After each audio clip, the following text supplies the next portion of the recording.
Hey guys, so I recently started doing something called Monster Life, and this is something that's not really new in the game, but I just thought I'd share my journey along with everybody that is looking to get into Monster Life but isn't sure where to start.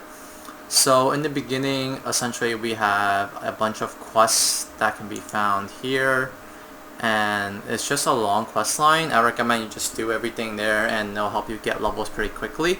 And the quest ends depending on what level you are, so every new level you get a few quests and you just complete them to get EXP and money.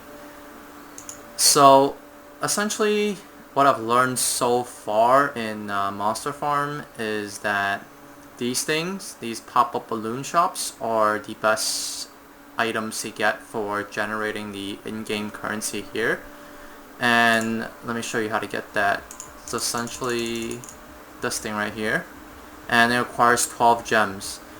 Well, if you're not super pay to win, there's a super easy, or I should say relatively easy way of getting gems.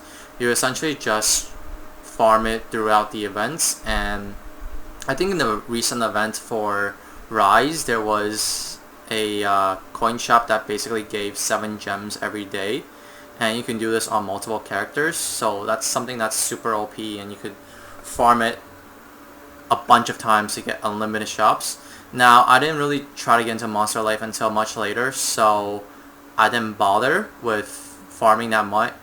So I only have like 4 or 5 right now. And then another thing we have right now is these cannons, and the cannons are for raising your aesthetic points, which basically give I guess a better chance to get what you want when you're combining for monsters and other stuff mentioned here.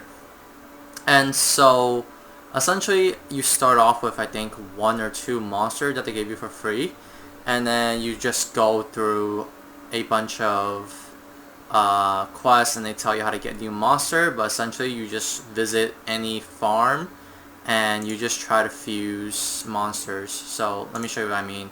You just go to visit random farm, and starting out I would recommend you try to get something that's C ranked. So not this one. This one has all of the OP monsters. Usually level 40 farms have max level monsters, so I wouldn't even bother going for that. It's not really worth checking out. But sometimes they do have C's. So I think this one has C's, right? Let me see. What is this? A and okay, so this is C. So essentially, right here on the top right hand side of the monster characteristics, you see a C. That basically shows it's rank C, and this is a rank A, this is a rank A plus, etc., etc. So we basically try to get new monsters by combining a C with the C, and you usually want to try to combine with monsters that are higher rank than you. So if I'm a C, I usually want to combine with a B or B plus to get a higher rank and a tier up. And the tier up just gives better stat overall. And so far these monsters are the ones I have right now. I have minion duration, farm EXP game. This is super useful for leveling your farm. So each time you nurture a monster, you get 5 more additional EXP.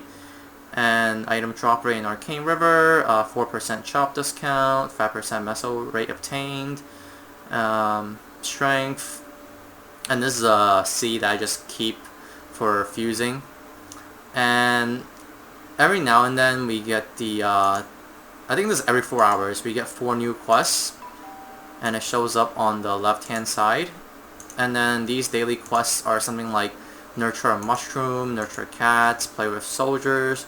So you can go to something like C soldier, and then you get to go to essentially a farm with all of the soldiers that are C ranked, and you just right click and you click play, and you just do this 5 times for the quest, and you're basically good. You return to your farm, and you can do this for any C monster, so C Yeti, C Slime, anything of that sort. And then to nurture a mushroom, I think I have a mushroom already. Yeah, I do. So you just nurture it, and you're good. And then next is cats. So we go to something like C cat. Again, you just put C in front of the monster type, and then you basically fuse until you get a cat, and you just nurture it once. Oh, there it is. Got pretty lucky on that one. Usually it doesn't happen that fast, but you know, sometimes it does happen pretty fast. And then you just nurture it once, and you're good. So that's already done. And now this is a repeatable quest, and it just basically say every time you complete 10 repeatable quests that I just completed, you get a gem coupon, which you get, I think, over here. And I just one free gem every 10 quests. It's pretty long. I just do it for the EXP pretty much. The gem is just an extra bonus, but it is a nice touch, I guess. And you can essentially just keep doing the nurturing, and then after you're done nurturing, you just release the monster. You just keep doing this repeatedly to level up your farm, but it gets to a certain point, I think it's around level 20, where it's just super hard and you have to nurture a bunch of monsters, and I just don't find it to be worth it anymore, so I just don't do it. And I just do daily quests to get EXP, and it helps slowly but surely. I am leveling. And yeah, that's pretty much it. Also, one last thing, how you can tell what type a monster is basically you look at the top left card. So this is a bovine. On the top left it says bovines, and this is a toy, and this is a mushroom, and then Yeti and Pepe, special, etc. So it's pretty simple once you get the hang of it. It's nothing super fancy, and these are like the all of these are basically like the in-game currency generators.